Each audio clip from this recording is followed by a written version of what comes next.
Welcome back. Now, various pupils around the country have gone back to school this week. In places such as Gauteng and the Western Cape, many parents are up in arms over the placement of their grade 1 and grade 8 learners into schools. Placement challenges have been a consistent hindrance to the start of every academic year, with allegations of ghost pupils at some schools. For a discussion on this, I am now joined by education expert Metcalfe. Professor, thank you so much for joining us this evening. A very good evening to you. I guess let's start with a bit of a definition of what ghost pupils are and how that works. Yeah, evening, Marsha. As I understand it, what some people are claiming is that schools are inflating their enrollment by using the names of learners who may no longer be at the school.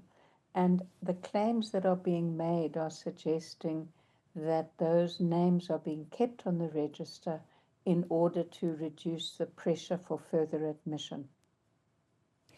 I mean, in a country where, I also said it in the intro, every year at the start of the academic year, we always are seeing frustrated and distressed parents. And there's a shortage as well of these facilities that can take pupils in. Why would schools even begin to do that? Well, first of all, I think that we need to get some evidence that it in fact is happening. At the moment, I understand it to be a claim.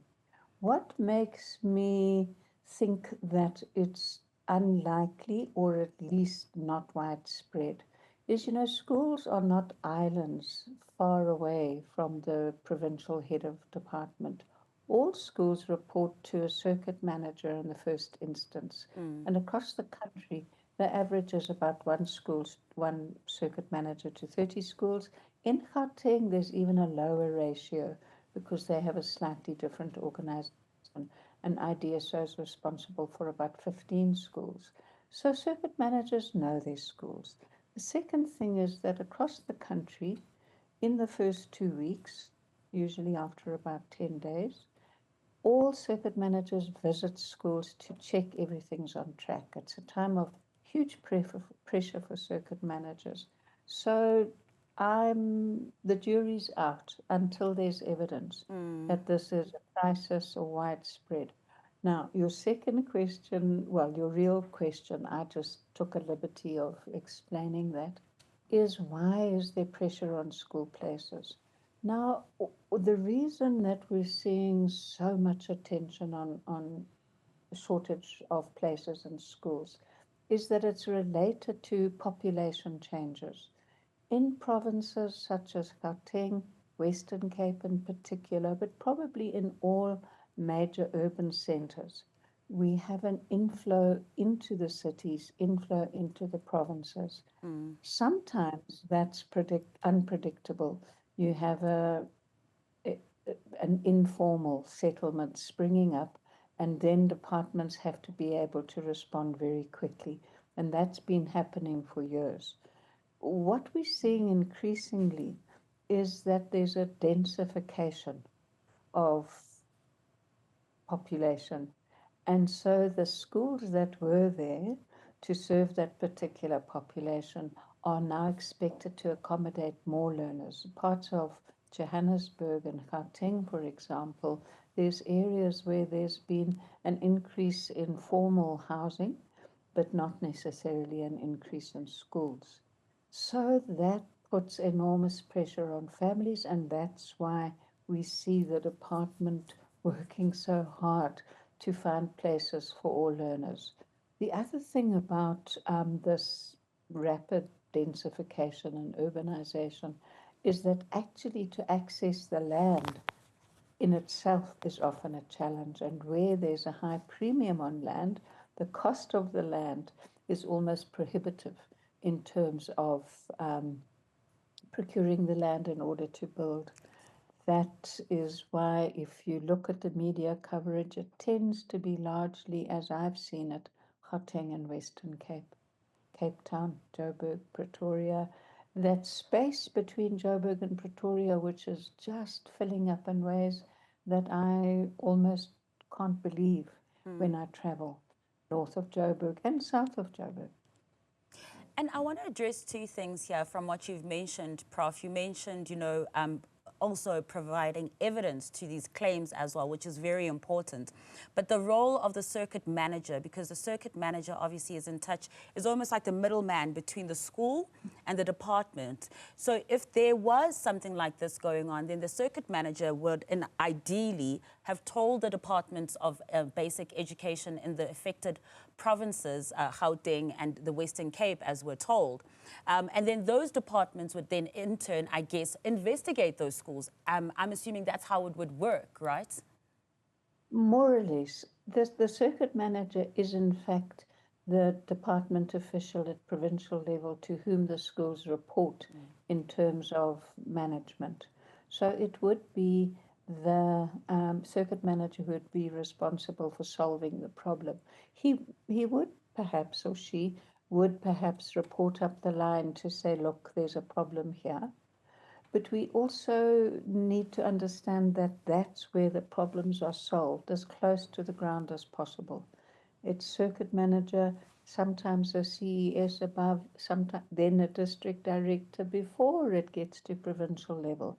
School problems are locally by the circuit manager and the schools. The second part of the answer to the question that you had answered now, you're speaking about this rapid densification as well and the move to urban areas. And of course, every year, Gauteng and the Western Cape see an influx of these kinds of movements as well. And then the schools are placed under tremendous pressure because while we are increasing housing in these spaces, the education element, such as building schools, which is what you touched on as well, isn't quite keeping up. So what's the solution here? More schools? Definitely more schools, but it is also a question of planning and the relationship between the local governments and the municipalities, the metros, and their approval of new housing development needs to be aligned with the education department's procurement of land and building of schools. The pressure on building of schools has also been enormous. And whilst there was a report to the Portfolio Committee at the end of last year, which showed that some progress is being made and Gauteng was doing very well, we do need to accelerate the efficiency of building schools that is in sync with the local development planning.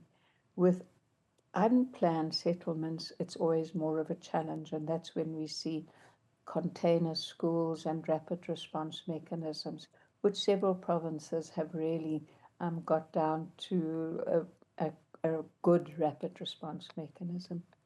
And on the rapid response mechanism, I wanted to ask, what is the meantime solution? Because building a school, of course, won't happen overnight or in a space of a week, and it will take a little bit of time. And there are then these cases of now kids who are now left without a school while we are talking about perhaps building more schools. Is the rapid response of those mobile classrooms sufficient enough? I think we must wait and see what the specific departments who are under the most pressure are able to do in the next week. I know that they're working flat out, but often the question is learners getting a school that they would prefer. Sometimes it's to do with a perception of the status of a school and the quality of a school. Sometimes it's because of complications of families' travel arrangements and making sure that where the child is going to school fits within the pressures of getting to school and work every day.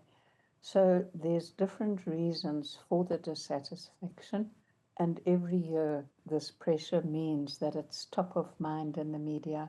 Let's see what happens in the next week and what solutions the affected departments come up with.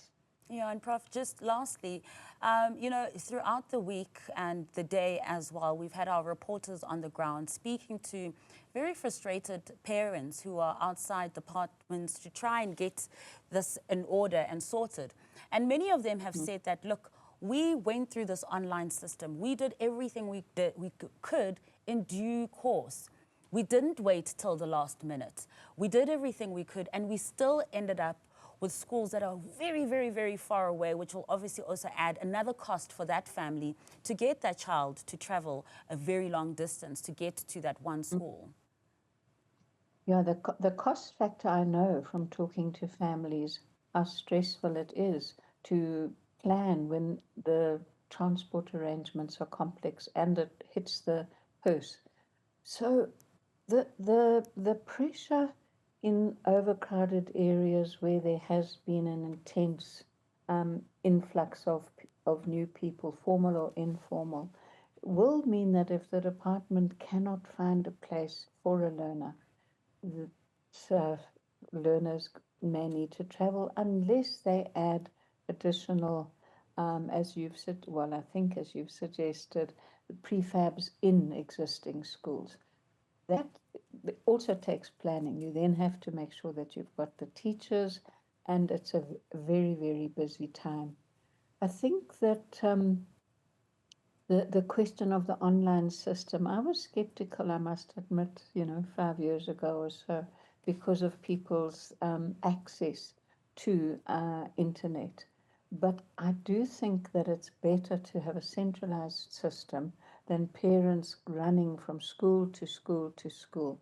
This means that the information is clear, they can go online, they can communicate carefully, and I now think that it's a good idea.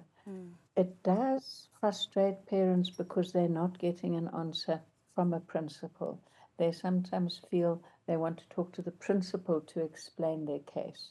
And you can't do that online. But the district officers, I know in Gauteng and I'm sure in the Western Cape, are working flat out in those interactions. Prof, always a pleasure to get some of your insights. Thank you so much for your time. Thank you. That is education expert, Professor Mary Metcalfe.